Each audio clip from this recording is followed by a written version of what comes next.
தேவம் நிர்மலஸ்படிகாகதம் ஆதாரம் சர்வ வித்யானாம் ஸ்ரீ லக்ஷ்மி ஐக்ரீவாம் உபாஸ்மகே. காலங்கள் நிறைய விஷயங்கள் சொல்லிக் கொடுக்குது.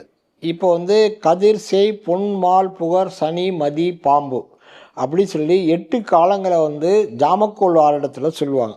அதுதான் உண்மையான காலங்கள். இந்த காலங்களை போட்டு நீங்கள் போட்டிங்கன்னா ராகு காலம், யமகண்டம், குளியன் எல்லாம் அதில் உங்களுக்கு கிளியராக வந்துடும். ஸோ காலங்களில் இது ரொம்ப முக்கியமான ஒரு விஷயம். இவங்க காலத்தில் இவங்க இந்த 3 மட்டும் தான் எடுத்துனாங்க, மற்றதெல்லாம் ட்ராப் பண்ணிட்டாங்க. ஆனால் 8 கிரகங்களுக்கும் 7 கிரகங்கள் ஒரு பாம்பு கிரகத்துக்கும் காலங்கள் இருக்குது. அதையும் எடுக்கணும். ஆனால் அதை யாரும் பார்க்குறதில்ல, அதை யாரும் பண்ணுறதும் இல்லை. இதை மட்டும்தான் முக்கியமாக எடுத்துக்கணும். சரி, இதில் நமக்கு தெரிஞ்சது ராகு காலத்தை முதல்ல பார்ப்போம். ராகு காலம் நீங்கள் நினைக்கிற மாதிரி கிடையாது.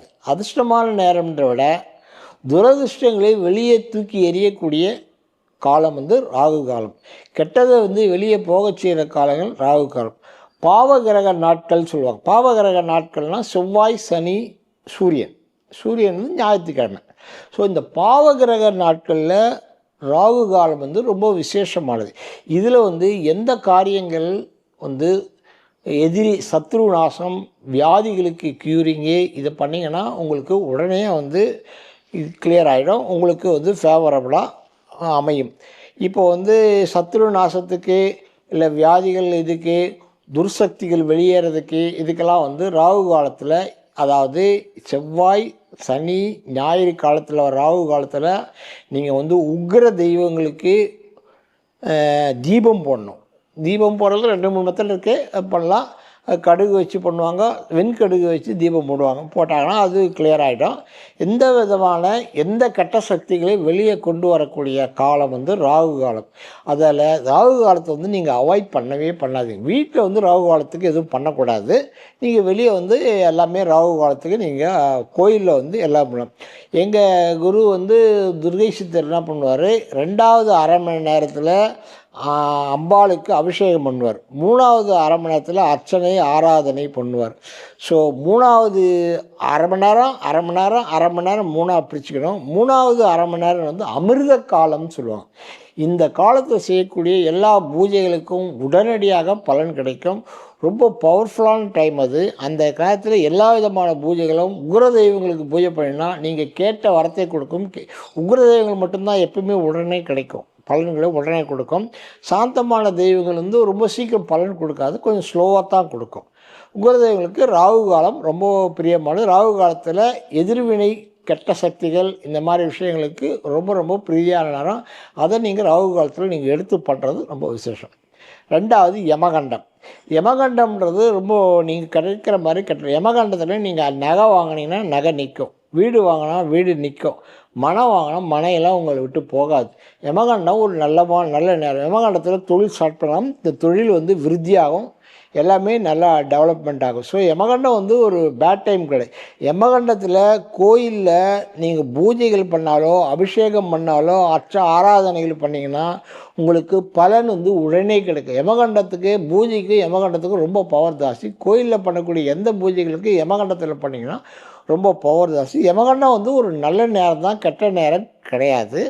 அது சில பேர் இருக்காங்க அது மாதிரிலாம் சொல்லி இது பண்ணால். யமகண்டத்தில் ஒரே ஒரு விஷயம் ட்ராவல் பண்ணக்கூடாது. பயணம் செஞ்சிங்கன்னா பிரச்சனைகள் வருது. மற்றபடி வேறு எந்த பிரச்சனைகளும் யமகண்டத்தில் அனுபவத்தில் வந்தது கிடையாது. 3வது குளியன் காலம் சொல்லுவோம். குளியன் காலம் சொல்கிறது குளியன் காலத்தில் எந்த காரியங்கள் செய்தாலும் அது அப்படியே பல மடங்காக பெருக்கெடுத்து வரும். குளியன் காலத்தில் தொழில் ஆரம்பிச்சிங்கன்னா தொழில் வியாபாரம் விருத்தி அடையும். குளியன் காலத்தில் எந்த கடனை அடைக்க ஆரம்பிச்சின்னா கடன் சீக்கிரத்தில் அடைஞ்சிடும்.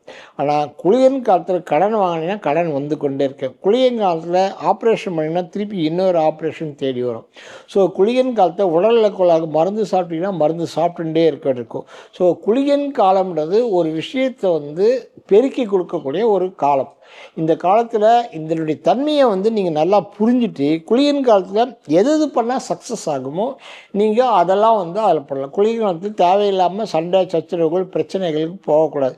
குளியன் காலத்தில் பூஜைகள் பண்ணுறது. குளியன் காலத்தில் காலபைரவருக்கு பூஜை பண்ணிங்கன்னா காலபைரவர் உங்களுடைய வேண்டுதலை உடனே நிறைவேற்றுவார். அதை ஒரு ஞாபகம் வச்சுக்கோ. டே டைமில் பண்ணணும். நைட்டு குளிக்கணும் இருக்குது, அது நீங்கள் பார்த்தீங்கன்னா தெரியும். டே டைமில் காலபைரவருக்கு அது படும். ஸோ ராகு காலம், யமகண்டம், குளியல், இது மூணும் வந்து ஒரு ஒரு விஷயங்கள் ஒரு ஒரு சப்ஜெக்ட்டு ஒரு ஒரு விஷயங்களுக்கு பிரசித்தி பெற்றது. ஸோ நீங்கள் அதை புரிஞ்சிங்கன்னா அதுக்கேற்ற மாதிரி நீங்கள் பண்ணணும். மூணாவது இன்னொரு விஷயங்கள் வந்து இன்னொரு காலங்கள் சொல்லுவோம், பிரம்ம முகூர்த்தம் சொல்லுவோம். பிரம்ம முகூர்த்தம்னா என்ன?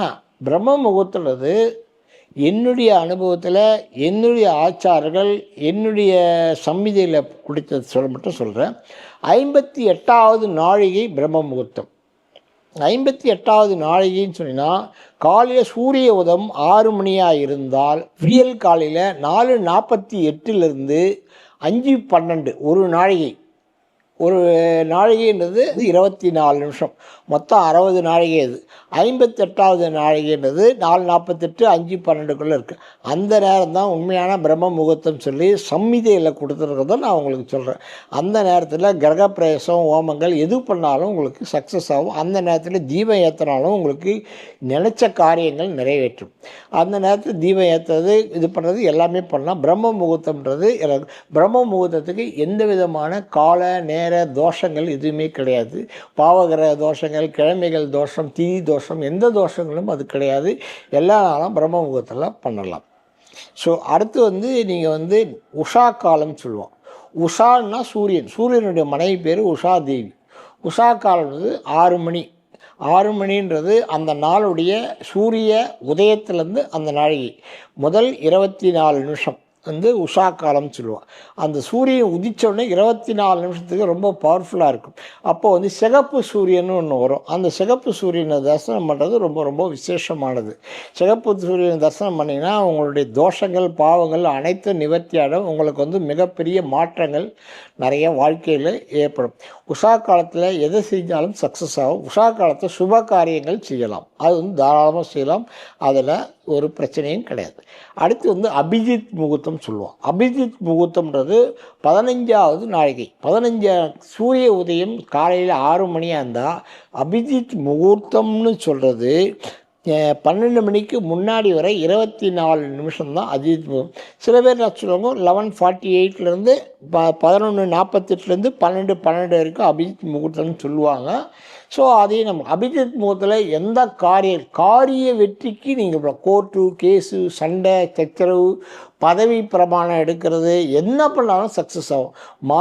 மருந்து எடுத்தீங்கனாலும் சக்ஸஸ் ஆகும். ஆப்ரேஷன் பண்ணாலும் சக்ஸஸ் ஆகிடும். ஸோ அபிஜித் முகூர்த்தத்தில் எது பண்ணாலும் உங்களுக்கு சக்ஸஸ்ன்ற வார்த்தைக்கு அபிஜித் முகூர்த்தம் தான் பேரே. ஸோ அபிஜித் முகூர்த்தம் எது பண்ண, ஆனால் அபிஜித் முகூர்த்தத்தில் பித்திருக்களுக்கு தர்ப்பணம் கொடுத்தீங்கன்னா ரொம்ப ரொம்ப விசேஷமானது. அபிஜித் முகூர்த்தத்தில் தான் அவங்க தர்ப்பணத்தையே நீங்கள் வாங்கிக்குவாங்க. ரொம்ப விசேஷமான பித்திருக்காலம்னு சொல்லுவாங்க. அந்த அபிஜித் முகூர்த்தம் பித்திருக்காலம்னு சொல்லுவாங்க. அது ரொம்ப பவர்ஃபுல்லானது அபிஜித் முகூர்த்தம். ஓகே. அதுக்கு அடுத்து வந்து நிஷா காலம் சொல்லுவாங்க. நிஷா காலம் சொன்னால் சில பேர் வந்து கோதூளி முகூர்த்தம். கோதூளினா கோனா பசு வந்து வீட்டுக்கு வர நேரம் அது சொல்லுவாங்க. சூரியன் அஸ்தமிக்கிற நேரம். இதை வந்து நிஷா காலம் சொல்லுவாங்க. நிஷானா அஸ்தமனத்தை பற்றி சொல்கிறது நிஷா. நிஷா தேவி தான் அஸ்தமனத்தில் இது. ஸோ இது வந்து முதல் 6 மணி சூரிய உதயமாக இருந்தால் சூரிய அஸ்தமனத்துக்கு முன்னாடி 12 நிமிஷம், பின்னாடி 12 நிமிஷன்றது நிஷா காலம். இந்த நிஷா காலத்தில் தீபம் போடுறது, தெய்வங்களை வேண்டுறது, பூஜைகள் செய்வது எல்லாமே வந்து மிகப்பெரிய பலன்களை உங்களுக்கு கொடுக்கும். உங்களுடைய வேண்டுதல்கள் நிறைவேற்றும். இந்த காலத்தில் வந்து நீங்கள் கோயிலில் அர்ச்சனைகள், ஆராதனைகள், பூஜைகள் எல்லாமே பண்ணிங்கன்னா உங்களுக்கு பலன் கொடுக்கும். இது வந்து நிஷா காலம் சொல்லுவாங்க. இது ஒரு பவர்.